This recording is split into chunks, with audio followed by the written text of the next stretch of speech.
말씀의 제목은 질그릇 속에 담긴 복의 두 번째 시간 이어가겠습니다. 지난 시간에는 고린도후서 4장 10절 자기 십자가를 지고 이어서 말씀드리겠습니다. 자기 십자가를 지고 이 말씀은 마음의 악을 죽이는 것이라고 했습니다. 하나님의 요구는 말씀대로 사는 것인데 입술로만 하지 말고 행동으로 보이라는 것이 십자가를 짊어지는 것입니다. 누가?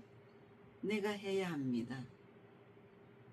로마서 6장 6절을 보겠습니다. 우리가 알거니와 우리의 옛사람이 예수와 함께 십자가에 못 박힌 것은 죄의 몸이 죽어 다시는 우리가 죄에게 종노릇하지 아니하려 함이라고 했습니다. 죄에게 종노릇하지 않기 위해서 십자가를 몸에 짊어지라는 것입니다. 죄의 몸이 죽지 않게 마귀의 요구들을 육신의 생각으로 악을 버리고 하나님의 요구, 율법, 행동을 몸에 짊어지는 이것이 십자가의 죽음입니다. 사도 바울은 예수께서 당하신 고난에 바울 자신이 동참했음을 의미합니다. 다시 말해서 그리스도의 죽음 혹은 고난이 바울의 경험 안에서 지속적으로 재현된다는 것입니다. 사도 바울은 그의 이러한 상태를 종일 죽임을 당게 되며 라고 했습니다. 고린도전서 15장 32절에서 33절을 보겠습니다. 형제들아, 내가 그리스도 예수 우리 주 안에서 가진 바 너희에 대한 나의 자랑을 두고 단언하노니 나는 날마다 죽노라고 했습니다. 내가 사람의 방법으로 에베소에서 맹수와 더불어 싸웠다면 내게 무슨 유익이 있으리요? 죽은 자가 다시 살아나지 못한다면 내일 죽을 터이니 먹고 마시자 하리라. 속지 말라. 악한 동무들은 선한 행실을 더럽히나니 라고 했습니다. 그 다음 고린도후서 4장 11절 보겠습니다. 살아있으나 죽음에 넘겨진다는 것입니다. 11절입니다. 우리 살아있는 자가 항상 예수를 위하여 죽음에 넘겨짐은 예수의 생명이 또한 우리 죽을 육체에 나타나게 하려 함이라고 했습니다. 바울은 지금 살아있음에도 불구하고 죽음의 경계에 서 있습니다. 이는 단순한 순교가 아니라 지속적 자기 부인의 삶입니다. 사도의 삶은 부활 이전의 십자가 구간을 계속해서 살아내는 삶입니다. 그 다음 12절입니다. 사도의 죽음은 성도의 생명입니다. 그런즉 사망은 우리 안에서 역사하고 생명은 너희 안에서 역사하느니라고 했습니다. 사도의 고난은 자기 목적이 아닙니다. 그의 죽음 같은 삶을 통해 교회는 생명을 얻습니다. 복음 사역의 본질은 한 사람의 헌신이 공동체의 생명이 됩니다. 우리 고난은 단순한 고통이 아닙니다. 고난이 있다고 해서 하나님이 떠나신 것이 아닙니다. 그것은 예수님의 죽음, 예수님의 생명으로 이어지는 통로입니다. 믿음의 삶은 때로 죽은 것 같지만 그 자리가 누군가에게는 살아나는 자리입니다. 그래서 성경 말씀은 예수님과 나에 대한 이야기입니다. 나의 이야기를 다른 사람의 대필로 기록해 두셨습니다.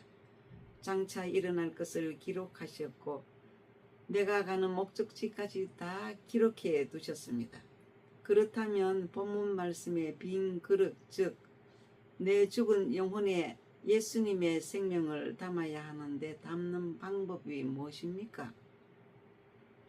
사실 빈 그릇 안에 예수님을 담고 있을 때는 산 영혼이라고 말하고 빈 그릇 안에 더러운 것을 담고 있을 때는 죽은 영혼이라고 말합니다. 그러면 빈 그릇 안에 보배이신 예수님의 생명을 담아야 하는데 담는 방법을 사도 바울께서 가르쳐 주십니다. 13절에서 15절은 건너뛰겠습니다. 16절입니다. 우리는 낙심하지 않습니다. 보겠습니다. 그러므로 우리가 낙심하지 아니하노니 우리의 겉사람은 낡아지나 우리의 속사람은 날로 새로워지도다 라고 했습니다. 사도 바울은 분명히 말합니다. 겉사람은 낡아집니다. 어떻게 낡아지느냐? 나이 듭니다. 질병이 생깁니다. 환경에 어려움이 옵니다. 그러나 속사람은 날로 새로워진다고 말하는 것은 믿음이 생기고 소망이 생기고 영적인 생명이 그 속에서 나오는 것을 속사람이 날로 새로워지는 것을 말합니다.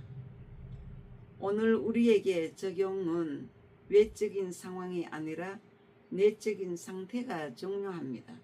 그 다음 17절에서 18절입니다. 현재 고난은 장차 올 영광과 비교할 수 없다는 것을 보겠습니다.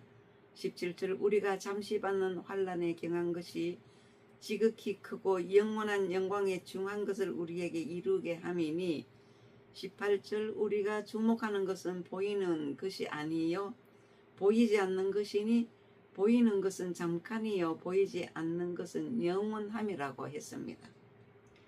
잠시 받는 환난에 경한 것이 바울은 고난을 이렇게 표현합니다. 잠시 가벼움. 왜냐하면 앞으로 받을 영광이 너무 크기 때문입니다.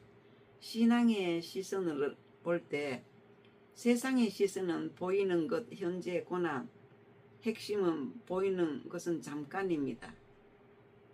믿음의 시선으로 볼 때는 보이지 않는 것, 영원, 영광, 보이지 않는 것은 영원하다고 말합니다. 결론입니다. 사랑 여러분, 우리는 질그릇입니다. 연약하고 깨어지기 쉽고 부족합니다. 그러나 그 안에 하나님의 보배가 담겨 있습니다. 그래서 우리는 넘어져도 다시 일어나고 눌려도 무너지지 않으며 고난 속에서도 낙심하지 않습니다. 왜냐하면 우리의 시선이 영원한 것을 향하고 있기 때문입니다. 오늘의 질문을 한번 해보겠습니다. 나는 지금 무엇 때문에 낙심하고 있는가? 나는 보이는 것에 집중하고 있는가? 보이지 않는 것에 집중하고 있는가? 스스로에게 질문해 봅니다. 내 안에 있는 보배를 믿고 있는가? 그래서 말씀을 맺겠습니다. 기도드리겠습니다. 하나님, 연약한 질그릇 같은 저를 사용하여 주시고 제 안에 있는 보배가 드러나게 하옵소서. 고난 속에서도 낙심하지 않고 영원한 것을 바라보며 살아가게 하시길 그리스도 예수님의 이름으로 기도하옵나이다. 아멘.